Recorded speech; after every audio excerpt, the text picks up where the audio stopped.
India alert. குற்றங்களுக்கு எதிரான குரல்.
ஹலோ, ஹாய் அக்கா, எப்படி இருக்கீங்க நீங்க? அக்கா, உங்களுக்கு ஒரு குட் நியூஸ் சொல்லணும். என்னன்னா, நானும் அபிஷேக்கும் 2 நாள்ல சென்னைக்கு வரோம். அடேங்கப்பா, இது ரொம்ப நல்ல விஷயமாச்சே. அது என்னன்னா, அபிஷேக்கு சென்னையில போட்டோகிராஃபிக்கு ஒரு புது ப்ராஜெக்ட் கிடைச்சிருக்கு. சரி, நீ போன தடவை அப்பா வீட்ல தானே தங்கியிருந்த, இந்த தடவை நீ இங்க தான் தங்கணும். இது ரொம்ப நல்ல ஐடியா. அபிஷேக்கும் போர் அடிக்காது, அப்புறம் அவருக்கு மாமாவோட கம்பெனியும் கிடைக்கும். சரி, நான் ஏற்பாடு பண்றேன். அக்கா, அது வந்து என் அன்பு மாமா எப்படி இருக்காரு? அவர் நல்லா இருக்காரு. சரி, நீ சீக்கிரமா இங்க வர்றதுக்கு ஏற்பாடு பண்ணு. நான் நைட் உனக்கு கால் பண்றேன், சரியா? ஓகே, பாய் கா.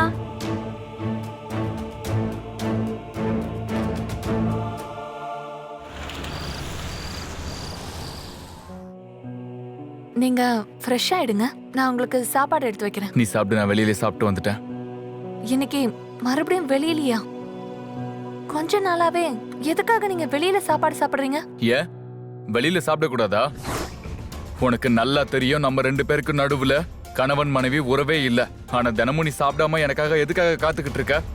அப்புறம் இதுக்கப்புறம் நீ என்கிட்ட தேவையில்லாத கேள்வியெல்லாம் கேட்டுட்டு இருக்காத. உனக்கு புரிஞ்சுதா? புரிஞ்சுதா?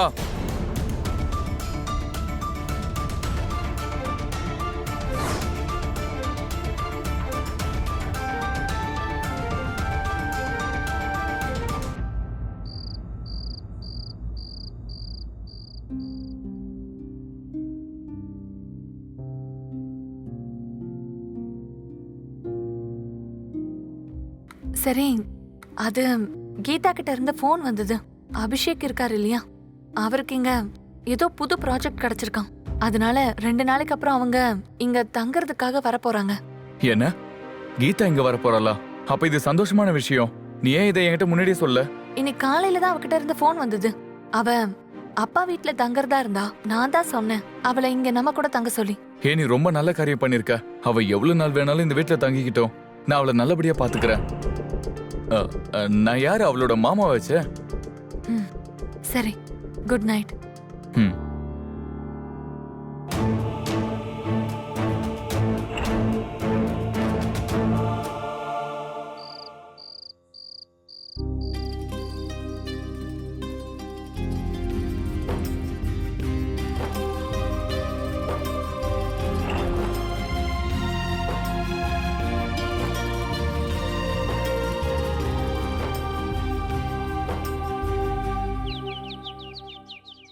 Sharma sir, good morning. 2 வாரத்துக்கு முன்னாடி நான் ட்ரெஸ் ஆர்டர் பண்ணியிருந்தேன். கஸ்டமர் கிட்ட அடிக்கடி ஏதாவது காரணம் சொல்ல முடியாதுல்ல. இன்னைக்கு ஈவினிங்குள்ள கிடைக்கிற மாதிரி பாருங்க. சரி. அது உங்ககிட்ட நான் ஒரு முக்கியமான விஷயம் பேசணும். சொல்லு, சீக்கிரம் சொல்லு. அது நான் பிஎட் பண்ணி 2 வருஷம் ஆயிடுச்சு. இங்க பக்கத்துல ஒரு ஸ்கூல் இருக்கு. அங்க டீச்சருக்கு ஆள் தேவைன்னாங்க.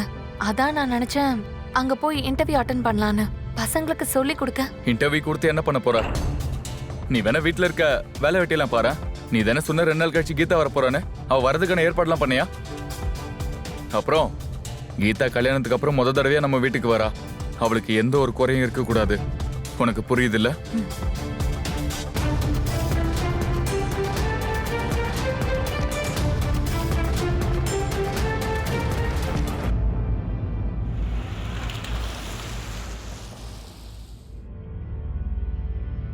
இங்க பாரு, கீதா வரதுக்கான நேரம் ஆயிடுச்சு.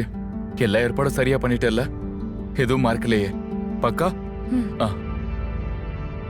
பொக்கே ஆர்டர் பண்ணிருந்தா அவனை இன்னும் காணோம்.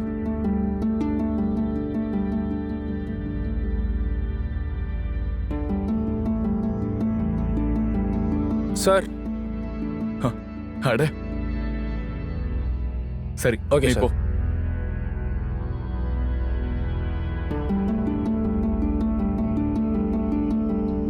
என்ன கீதாவை இன்னும் காணோம்? வந்துருவா.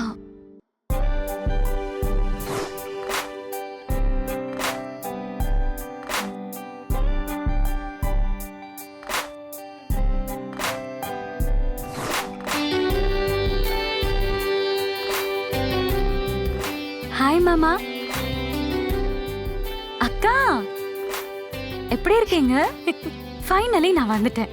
எப்படி இருக்கீங்க? உங்களுக்கு தெரியுமா நான் உங்களை எவ்வளவு மிஸ் பண்ணேன்னு? நீ எப்படி இருக்க? நான் நல்லா இருக்கேன்.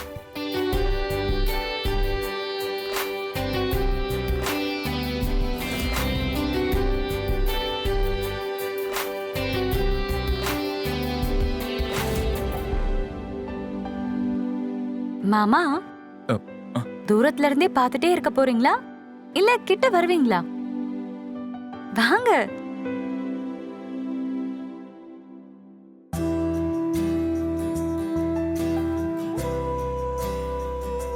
ரொம்ப வருஷம் கழிச்சு உன்னை பாக்குறேன் இல்லையா? அத என் பார்வை உன்னை விட்டு விலகவே மாட்டேங்குது.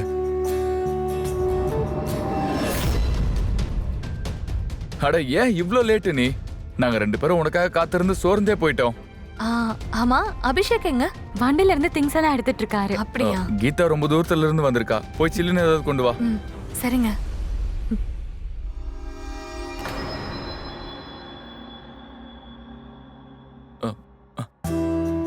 ஒரு நிமிஷம். இது உனக்காக. Wow, it's beautiful. I like it so much. Thank you.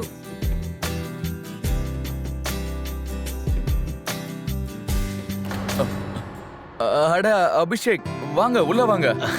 வாங்க, எப்படி இருக்கீங்க? ஏன் இங்கே நிக்கிறீங்க? வாங்க உள்ள வாங்க. உட்காரு கீதா.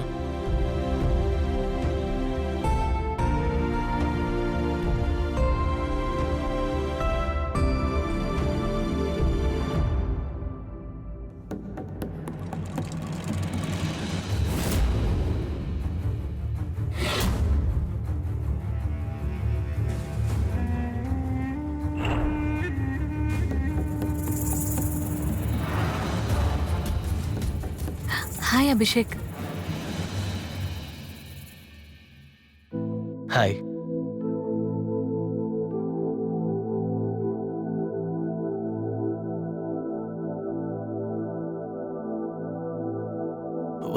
வாவ்,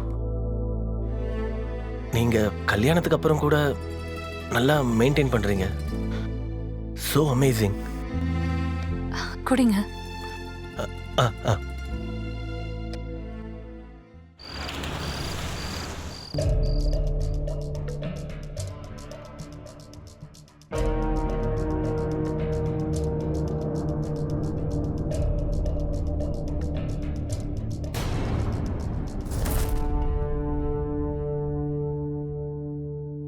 நான் எது செஞ்சாலும் அபிஷேக் தடுக்கிறதே இல்ல. நிறைய இடத்துல இதை பத்தி நான் இன்டர்வியூ கூட கொடுத்திருக்கேன். கொஞ்சம் வருஷம் வேலை செய்வேன், பணம் சம்பாதிப்பேன், உலகம் ஃபுல்லா சுத்துவேன். அப்புறம் அக்கா, நீங்க பிஎட் முடிச்சிருக்கீங்க, ஏன் ஒரு டீச்சர் வேலைக்கு அப்ளை பண்ணலாம்ல? அது வருணுக்கு நான் ஜாப் போறது பிடிக்கல. இதுல என்ன தப்பு இருக்கு? அப்புறம் உன்ன மாதிரி டீச்சர் குழந்தைங்களுக்கு படிப்பு சொல்லி கொடுத்தா அவங்களோட எதிர்காலமே கெட்டு போயிடுமே. ரொம்ப தப்பா சொல்றீங்க வருண் ப்ரோ. நான் ஒத்துக்க மாட்டேன்.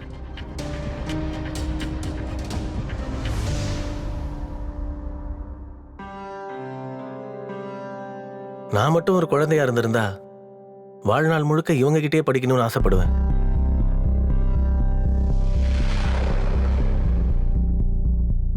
என்ன வேணாலும் சொல்லிட்டு போங்க, உங்ககிட்ட ஏதோ ஒரு ஸ்பெஷாலிட்டி இருக்கு.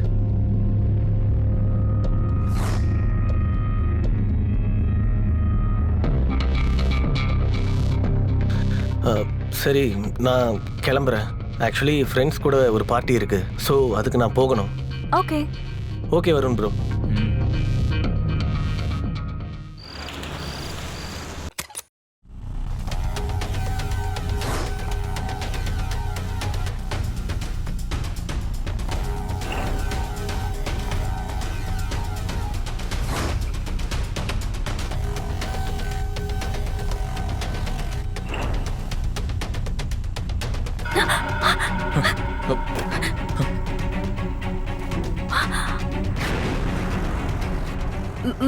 மாமா நீங்களா?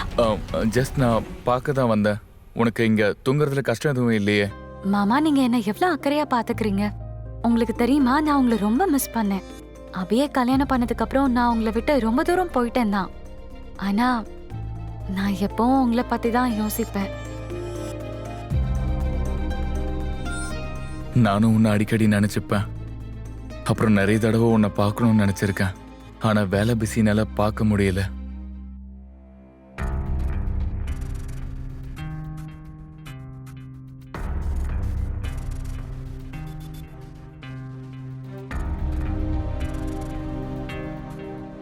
நான் உன்ன மாதிரி ஒரு பொண்ணு வேணும் தான் நினைச்சிட்டு இருந்தேன். ஆனா என் தலையெழுத்துல வேற ஏதோ எழுதி இருக்கு. அக்காவும் உங்க மேல ரொம்ப பாசமா இருக்காங்க. ஆனா நானும் தான் உங்களை விரும்புறேன். நிஜமாவா?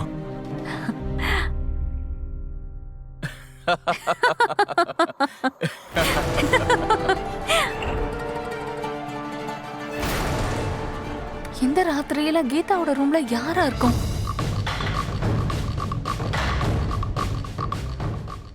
சரி, இப்ப நீ தூங்கு. நாளைக்கு காலையில பாப்போம். Okay, good night.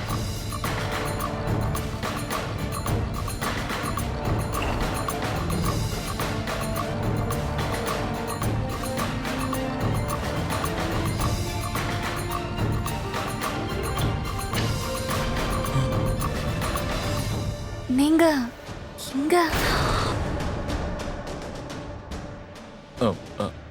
அது கீதா தனியா இருந்தா, அதான் அவ சரியா தூங்குறலன்னு பார்க்க வந்தேன்.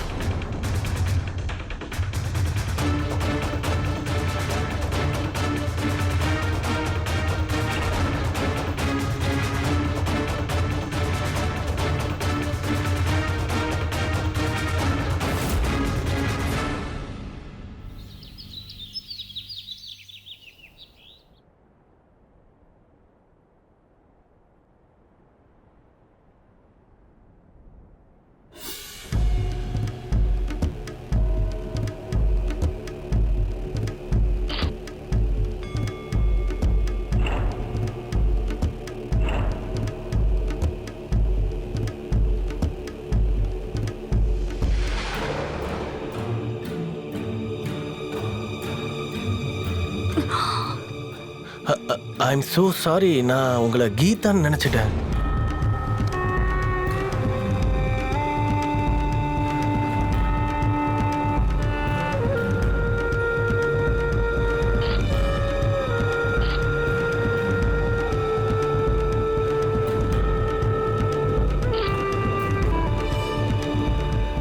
வாவ், என்ன ஒரு நேச்சுரல் பியூட்டி.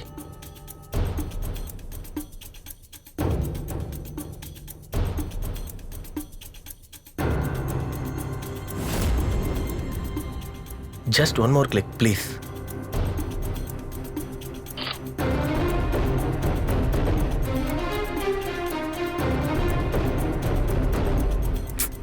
நீங்க நீங்க என்ன பண்றீங்க அபிஷேக் சார்?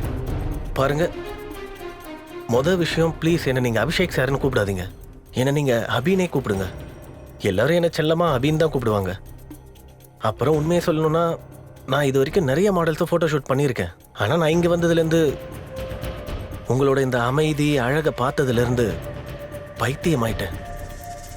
அப்பத்துலேருந்து என் மனசில் ஒரே ஒரு ஆசை தான், உங்களை வச்சு ஒரே ஒரு ஃபோட்டோ ஷூட் மட்டும் பண்ணணும்னு. ப்ளீஸ், எனக்கு இதுலலாம் எந்த ஒரு இன்ட்ரெஸ்டும் கிடையாது. இருங்க,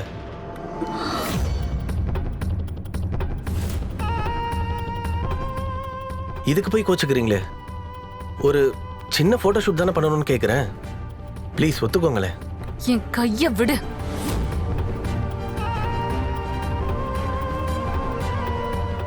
சாரி.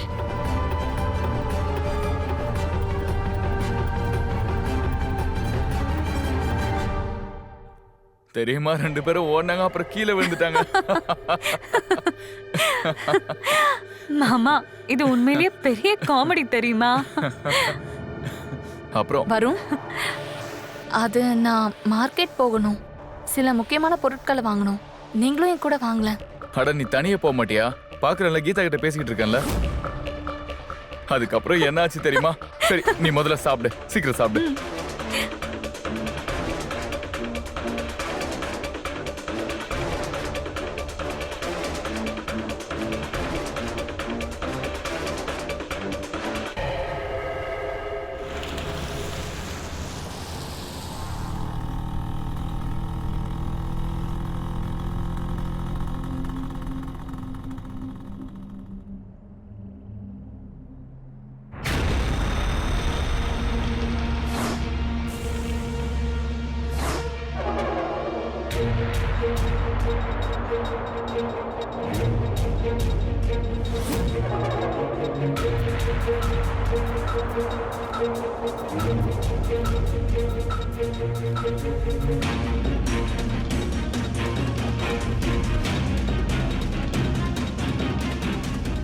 வருண், கீதா, வருண். ஆச்சரியமா இருக்க, அவங்க நிக்க கூட இல்ல. அப்ப நான் வருண் கிட்ட என் கூட மார்க்கெட்டுக்கு வாங்கன்னு சொல்லும்போது அவர் வரமாட்டேன்னு சொல்லிட்டாரு. அப்ப இப்போ கீதாவை கூப்பிட்டுக்கிட்டு ஐஸ்கிரீம் சாப்பிட வந்திருக்காரு.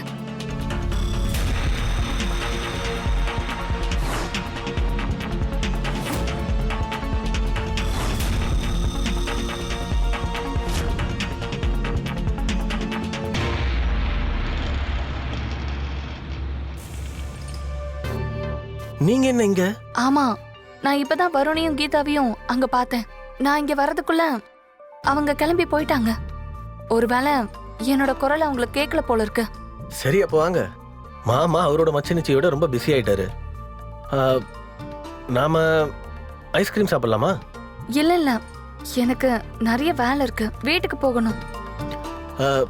நீங்க ஒன்று பண்ணுங்க, என் கூட வண்டியில வாங்க. ஏன்னா இந்த நேரத்துக்கு இந்த இடத்துல ரிக்ஷா கிடைக்காது. That's why. வாங்க.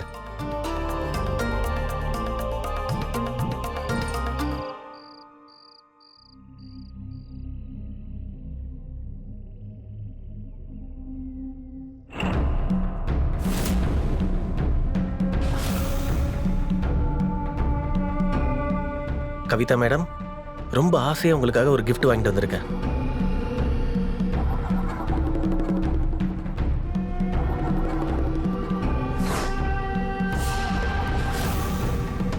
அபிஷேக் சார், இந்த மாதிரி ட்ரெஸ்லாம் நான் போட மாட்டேன். கவிதா மேடம், நான் ரொம்ப ஆசையாக இதை வாங்கிட்டு வந்திருக்கேன்.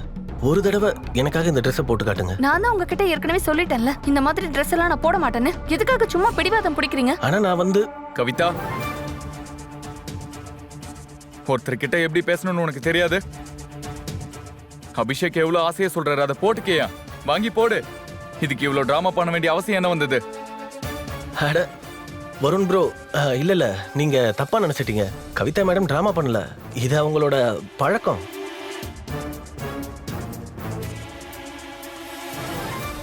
கவிதா மேடம்,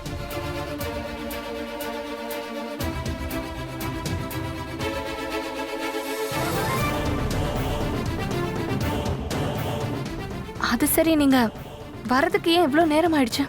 கீதா அவங்க அப்பாவையும் அணுவையும் பார்க்கணும்னு சொன்னா, அங்கதான் போனோம். நீ தேவையில்லாத கேள்வி எல்லாம் கேட்காத, இந்த ட்ரெஸ்ஸை போட்டு வெளியே வா.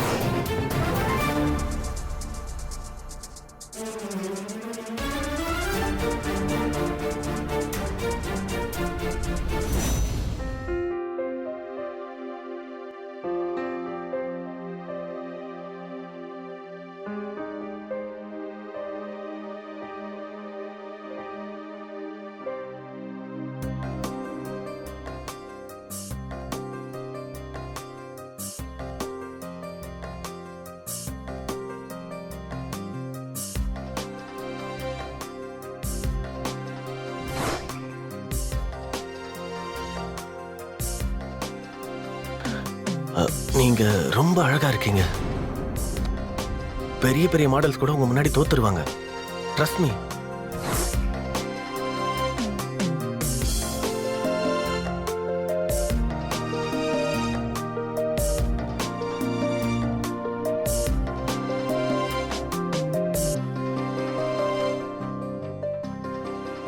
ஓ மை காட், வாவ் அக்கா, இந்த ட்ரெஸ்ல நீங்க எவ்வளவு அழகா இருக்கு தெரியுமா? இந்த ட்ரெஸ் அபிஷேக் தான் உன் அக்காவுக்கு கிஃப்ட் பண்ணிருக்காரு. அப்படியா? ம். அப்ப அக்காவை தனியா பார்த்து கிஃப்ட் எல்லாம் கொடுக்க ஆரம்பிச்சிட்ட. ஆனா என்ன பத்தி சொல்லவும் இல்ல. அப்படி இல்ல. அது சரி, எனக்கும் மாமா ஒரு அழகான நெக்லஸ் வாங்கி கொடுத்திருக்காரு.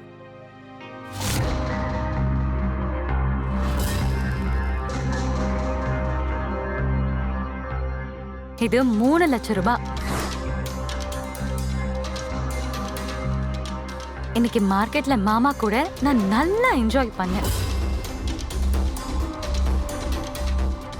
ஆனா வருண் சொன்னாரு நீங்க அப்பாவை பார்க்க போனீங்கன்னு.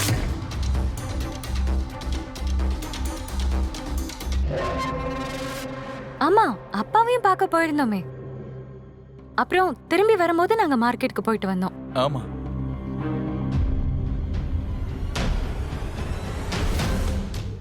சரி, நான் போய் ட்ரெஸ் சேஞ்ச் பண்ணிட்டு வரேன்.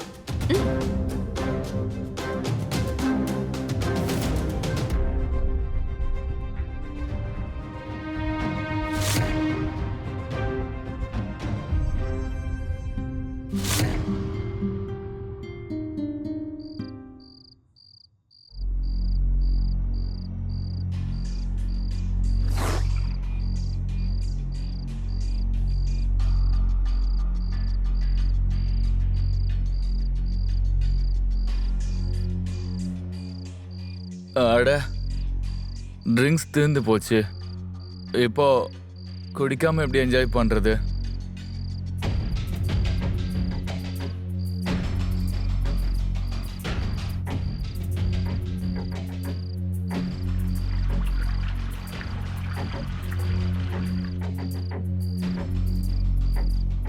Abhishek bro, thank you.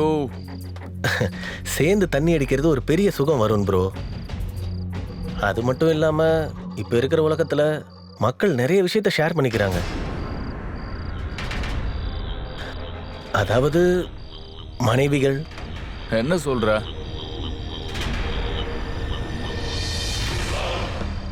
மனைவிகளை மாத்திக்கிறது இந்த காலத்து ஃபேஷன். அது நானும் ப்ராஜெக்டுக்காக வெளியெல்லாம் போவேன். அங்க இதெல்லாம் ரொம்ப சாதாரண விஷயம். ஒய்ஃபை எக்ஸ்சேஞ்ச் பண்ணிக்கிறது. ஜனங்க ஒருத்தருக்கு ஒருத்தர் ஒய்ஃபை மாத்திக்கிறாங்க.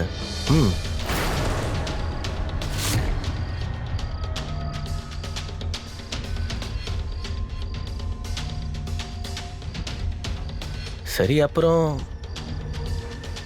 நீங்க இந்த விஷயத்தை பத்தி என்ன நினைக்கிறீங்க?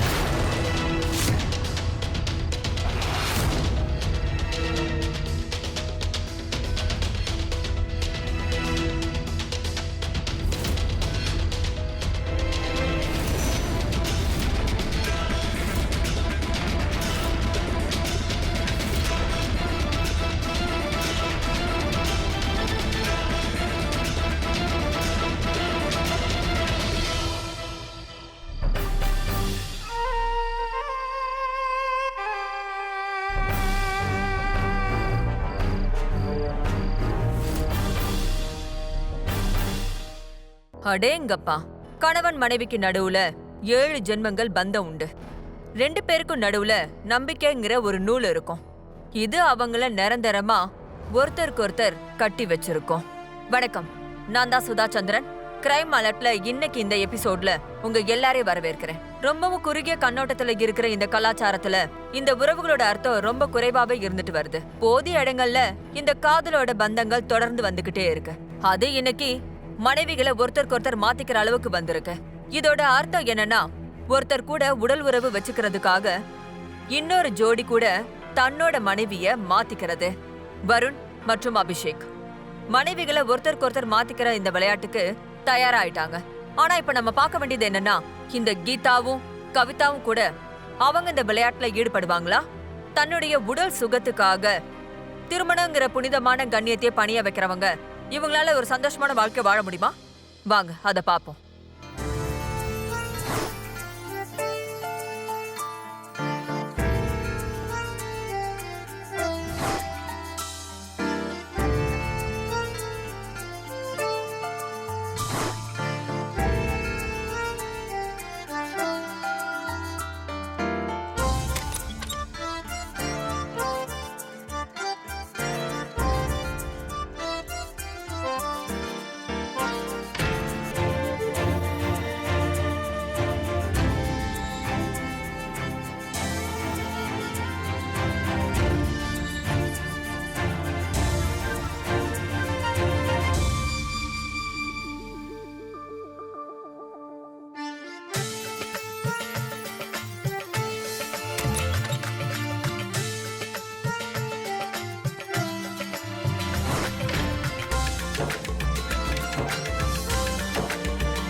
இந்த கனவை நான் உண்மையாக்கியே தீர்வேன்.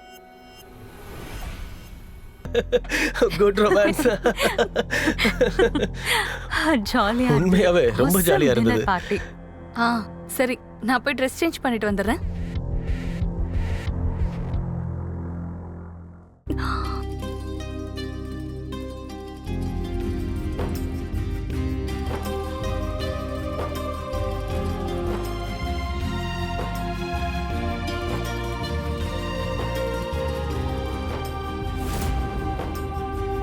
இங்க பாரு, அப்புறம் மாத்திக்கலாமே.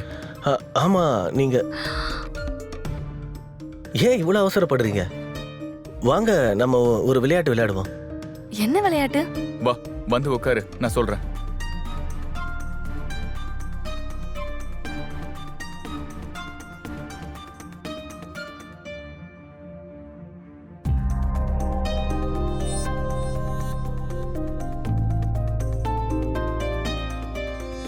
அது கீதா சொன்னா, சின்ன வயசுல நீங்க 2 பேரும் பொண்ணு மாப்பிள்ள விளையாட்டுல நல்லா விளையாடுவீங்களாமே. ஆமா, சின்ன வயசுல நாங்க இத பயங்கரமா விளையாடுவோம். உனக்கு ஞாபகம் இருக்கா கீதா? இருக்குக்கா. அப்புறம் நிறைய தடவை எங்களுக்கு திருப்தி ஆயிடும். நாங்க பொண்ணு மாப்பிளைய மாத்திப்போம். சரி, நாம ஏன் இன்னைக்கு ராத்திரி ஒருத்தர் மாத்திக்க கூடாது?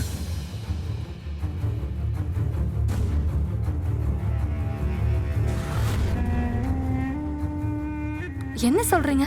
எனக்கு ஒன்றும் புரியல. அது வந்து என்னன்னா மனைவிகளை ஒருத்தருக்கு ஒருத்தர் மாத்திக்கலாம்.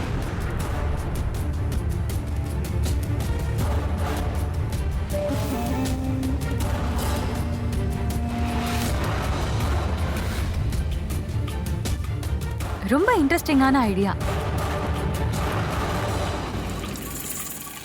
நான் ரெடியா இருக்கேன்.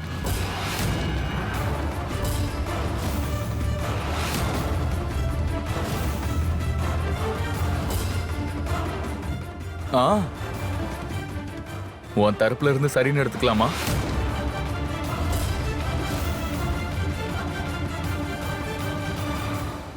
என்ன யோசிக்கிற? ரொம்ப சுவாரஸ்யமா இருக்கும். நிஜமாதான்.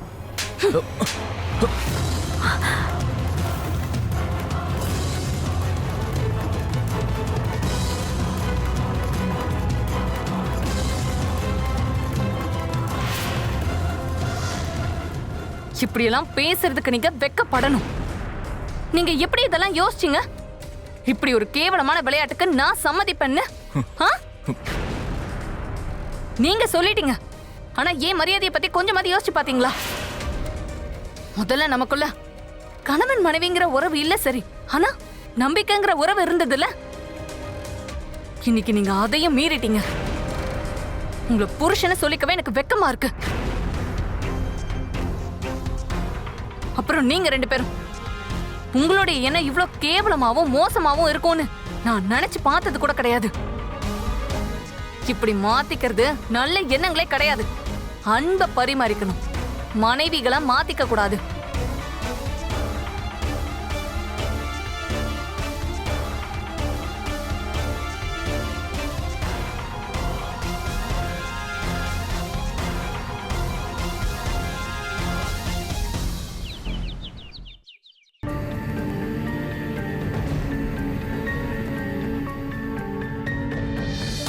இன்னைக்கு ராத்திரி நாம ஏன் ஒருத்தர் மாத்திக்க கூடாது? எனக்கு எதுவும் புரியல. அதாவது என்னன்னா மனைவிகளை ஒருத்தர் மாத்திக்கலாம்.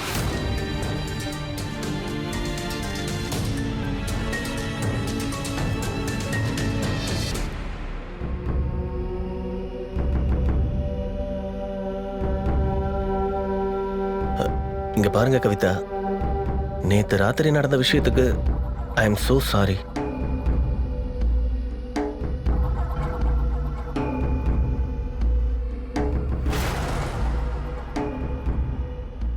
ப்ளீஸ் ஒத்துக்கோங்களேன். என்னால உங்களோட கோவத்தை தாங்க முடியல. நடந்தது எதுவா இருந்தாலும் ப்ளீஸ் அதை மறந்துடுங்களேன்.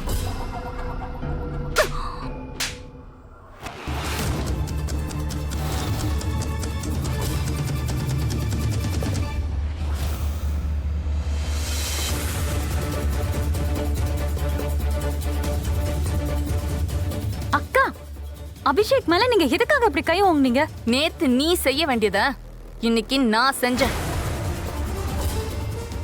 அப்புறம் சிட்டியில இருக்கிறதால மனுஷன் அவன் இருக்கிற விதத்தை வேணா மாத்திக்கலாம், தன்னோட உடைய கூட மாத்திக்கலாம். அப்படி யாராவது அவங்களோட பண்பாட்டை மாறினாங்கன்னா அது ரொம்ப வெக்கப்பட வேண்டிய விஷயம் கீதா. அபிஷேக், நீ இங்க இருந்து கிளம்பு. இனிமே ஒரு நிமிஷம் கூட நாம இங்க இருக்க வேண்டாம்.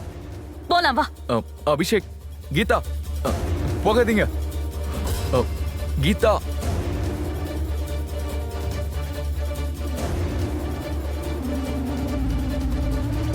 போதும். இனிமே ஒரு வார்த்தை கூட பேசாத. நான் எதையும் சொல்லவும் விரும்பல. நான் எங்க அப்பா வீட்டுக்கே போறேன்.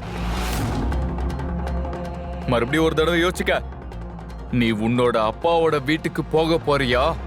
உனக்கு இன்னும் டைம் இருக்கு உன்னோட முடிவை மாத்திக்கிறதுக்கு.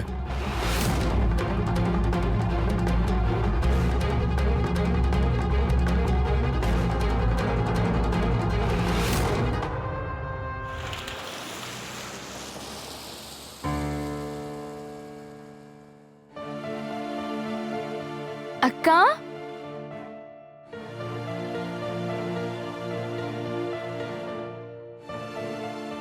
எப்படி இருக்க? நான் நல்லா இருக்கேன். வாமா, வா வந்து உட்காரு. நல்லா இரு, நல்லா இரு. என்னம்மா திடீர்னு கிளம்பி வந்திருக்க? அதுவாப்பா, உங்களையும் எல்லாரையும் பார்க்கணும்னு ஆசையா இருந்தது, அதான். சரிம்மா, வருண் தம்பி வரலையா? அவர் எங்கேயோ வெளியே போக வேண்டிய வேலை இருக்கான், அதான் அவரால் வர முடியல. சரிம்மா, கீதாவும் அபிஷேக் தம்பியும் எப்படி இருக்காங்க? அவங்க எப்போ வருவாங்க? அவங்களும் உங்களை பார்க்க சீக்கிரம் வருவாங்க. ஆ. சரிம்மா, என்னாச்சு? நீ ஏதோ பதட்டமாவே இருக்க. ஒன்றும் பிரச்சனை இல்லையே? ஆப்பா, எல்லாம் ஓகே தான்ப்பா. அது கொஞ்சம் டயர்டா இருக்குப்பா, அதான் உங்களுக்கு அப்படி தெரியுது. என்னம்மா நீ பார்த்துட்டே இருக்க? உங்க அக்காவுக்கு ஏதாவது சாப்பாடு கொண்டு வந்து கொடு. சரிப்பா, கொண்டு வரேன்.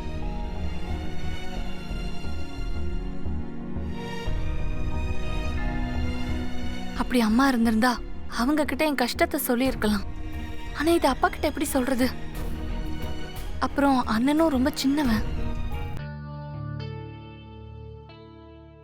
இன்னைக்கு என் சித்தியோட ஃபேவரட் சப்ஜி செஞ்சிருக்கேன். தேங்க்யூக்கா. சப்ஜி ரொம்ப டேஸ்டா இருக்குமா? முதல்ல சாப்பிடுமா, அப்புறம் பேசிக்கலாம். ஒரு நிமிஷம்.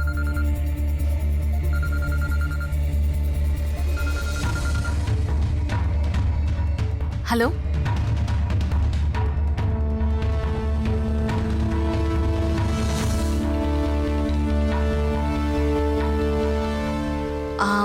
அப்பா நீங்க சாப்பிடுங்க, நான் இதோ ஒரு நிமிஷம் வந்துடுறேன். மடே, அப்படி வருண் தன்னோட மனைவி கவிதாவுக்கு மனைவிகள் இடம் மாறுற கேவலமான கேம்கான ஒப்பந்தங்களை வைக்கும்போது கவிதா அந்த சமயத்திலேயே முடியாதுன்னு சொல்லி இருக்கணும். ஏன்னா அதே இடத்துல புத்திசாலித்தனமா இந்த விஷயம் முடிஞ்சிருந்தா இன்னைக்கு வருண் பழி வாங்கணுங்கிற எண்ணத்தோட இருந்திருக்க மாட்டான். அப்புறம் கவிதாவும் தன்னுடைய அம்மா வீட்டுக்கு வந்திருக்க மாட்டா. நேரம் இருந்திருந்தா அப்படி அபிஷேக்கும் கீதாவும் வருணுக்கு புரிய வச்சிருந்தா, அப்புறம் கவிதா கிட்ட மன்னிப்பு கேட்டிருந்தா இது எதுவுமே நடந்திருக்காது. ஆனா இப்ப பார்க்க வேண்டியது என்னன்னா, இதெல்லாம் அவ்வளவு சுலபமா அமைதியாயிடுமா என்ன? இல்ல இந்த மௌனம் ஏதாவது வரப்போற பெரிய புயலோட ஆரம்பமா? அப்புறம்ப்பா, நேத்து ராத்திரியில இருந்து கவிதாவை பத்தி எதுவும் தெரியல. யாரோ ஃபோன் பண்ணாங்க, அதுக்கப்புறம் உடனே கிளம்பி போயிட்டா. அதுக்கப்புறம் அவ ஃபோன் சுவிட்ச் ஆஃப்லயே இருக்கு. என்னாச்சுன்னே தெரியலப்பா, எந்த தகவலும் இல்ல.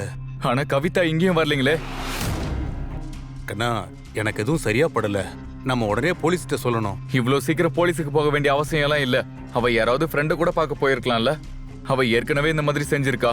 நீங்க கவலைப்படாதீங்க, அவ சீக்கிரமே திரும்ப வந்துருவா. சரிப்பா, வச்சிடுறேன்.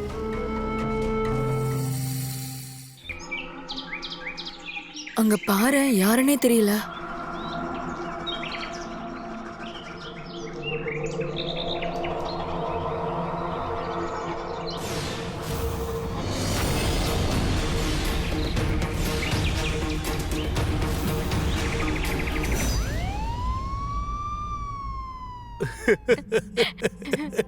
என் பொண்ணுக்கு இப்படி ஆயிடுச்சு.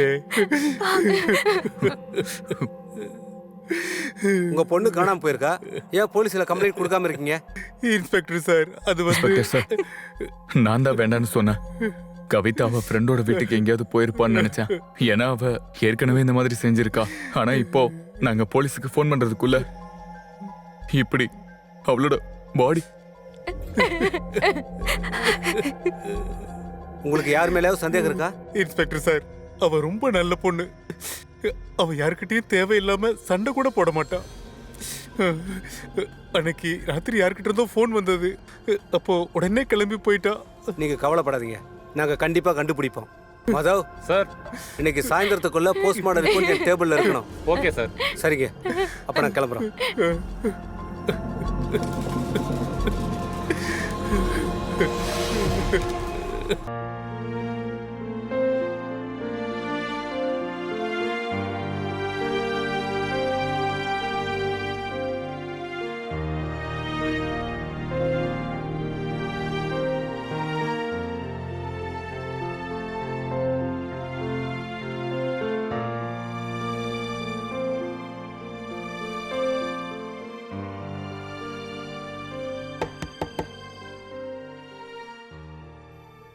இன்ஸ்பெக்டர் சார்,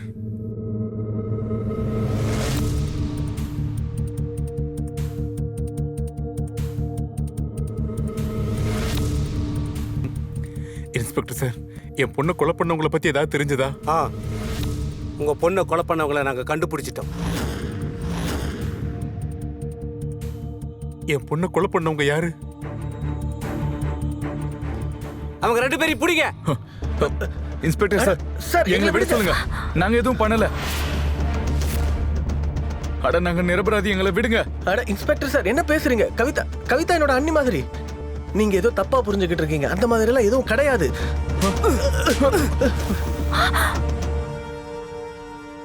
ரெண்டு பேரும் உங்க டிராமாவை நிறுத்துங்க. நீங்க 2 பேரும் என்னென்ன பேசுறீங்க, எங்கெங்க போனீங்கன்னு கண்டுபிடிச்சிட்டோம். கவிதாவோட போன் லொகேஷனும் உங்களுடைய லொகேஷனும் ஒரே இடத்துல இருந்துச்சு. அப்புறம் வருண், அன்னைக்கு கவிதாவுக்கு நீ தானே கடைசியா போன் பண்ணது? உண்மையா சொல்றியா இல்லையா? சொல்லிடுறேன். கொஞ்ச நாளைக்கு முன்னாடி நானும் அபிஷேக்கும் கவிதா இருக்கும்போது பொண்டாட்டிகளை மாத்திக்கலான்னு ஒப்பந்தம் பண்ணோம். அதுக்கு அவ முடியாதுன்னு சொல்லிட்டா. அவ எங்க 2 பேரையும் கன்னத்துல அரைஞ்சிட்டா. அவ அன்னைக்கு அரைஞ்சத எங்க 2 பேராலையும் தாங்கிக்க முடியல. அன்னைக்கு ராத்திரி நாங்க 2 பேரும் நல்லா குடிச்சோம்.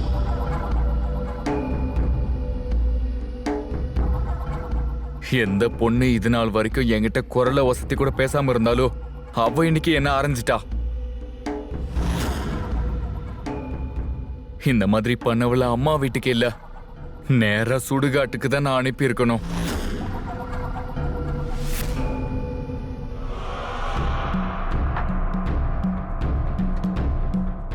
அப்புறம் எதுக்கு டைமை வேஸ்ட் பண்ணணும்? இந்த சத்தியவான் சாவித்ரி இதுக்கு சரிப்பட்டு வரமாட்டா. நம்ம மனைவிகளை மாத்திக்கிறதே அவ கெடுத்துட்டா. அருண் ப்ரோ, நான் சொல்றதை கேளுங்க. இப்படி ஒரு சுமையை லைஃப் லாங் சுமக்கிறத விட அவளை நிரந்தரமா தூக்கி வீசிருங்க நீங்க.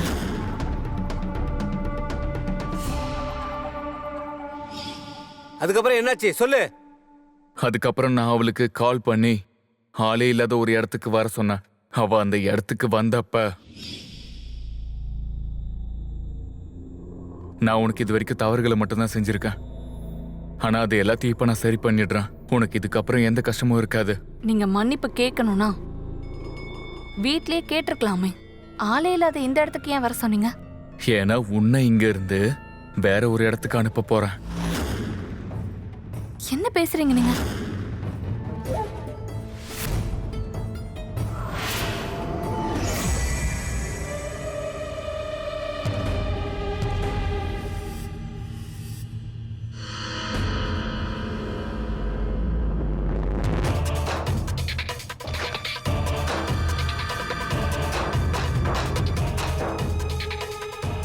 அருண் ப்ரோ, இவளோட பாடி எங்கேயாவது புதைச்சிடலாம். யாராவது பாத்துற போறாங்க. நான் போய் சப்ப பெட்டி எடுத்துட்டு வந்துடுறேன்.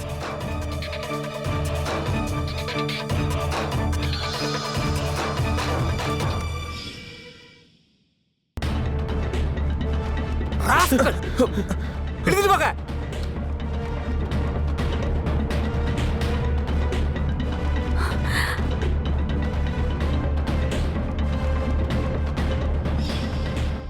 மனைவிகளை மாத்திக்கிறது இது ஒரு ஆசை இல்ல, இது ஒரு வியாதி. இது இப்ப நம்ம சமுதாயத்துல ரொம்ப பரவிக்கிட்டு வருது.